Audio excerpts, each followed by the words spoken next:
কথা বলি, আপনারা সবাই আমাদের ভাই। জুলাইয়ের সাথে যদি গাদ্দারি করেন, আমার বাপেও আমার বাপ না, ঠিক। আমার মা আমার মা না, আমার সন্তান আমার সন্তান না, ঠিক। আমরা শহীদ পরিবারের সাথে ওয়াদা করেছি, কমপক্ষে 20 জন মা আমাদের মাথায় হাত রেখেছে। শহীদ আবু সাইদের মা রেখেছে, শহীদ আব্দুল্লাহ বিন জাহিদের মা আমাদের মাথায় হাত রেখেছে। ফামিনের মা পরশু এসে বলেছে, বাবা যতদিন আন্দোলন করবা, 2টা ছেলে আল্লাহ দিছে, একটা শহীদ হয়েছে আর একটা তোমাদের হাতে দিয়ে দিলাম, ও সকল প্রোগ্রামে আসবে, আমিও আসবো। বিচার না কইরা আল্লাহর কসম তোমরা রাস্তা থেকে ছাড়বা না। আমরা ওয়াদা করেছি, আমরা এই বিচার না দেখা হয়তো আমাদের লাশ যাবে আমাদের বাবা মায়ের কাছে, অথবা বাংলাদেশে গণহত্যার বিচার হবে, এর আগে আমরা ছাড়বো না। আমাদের এনসিপির ভাইদেরকে জিজ্ঞেস করি, জুলাই জনতাকে নিয়ে তোমরা একটা দল করতে পারো নাই কেন? জবাব দাও।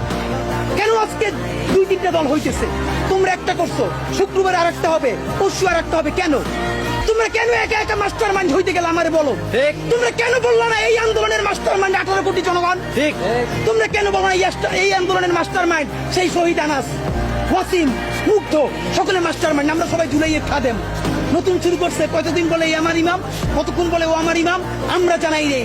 এই জুলাইয়ে বাংলাদেশে কোনো ইমাম নাই, এই জুলাই হয়েছে উপরে আল্লাহর রহমতে, আর আমরা 18 কোটি জনগণ এই জুলাইয়ের খাদেম। ঠিক।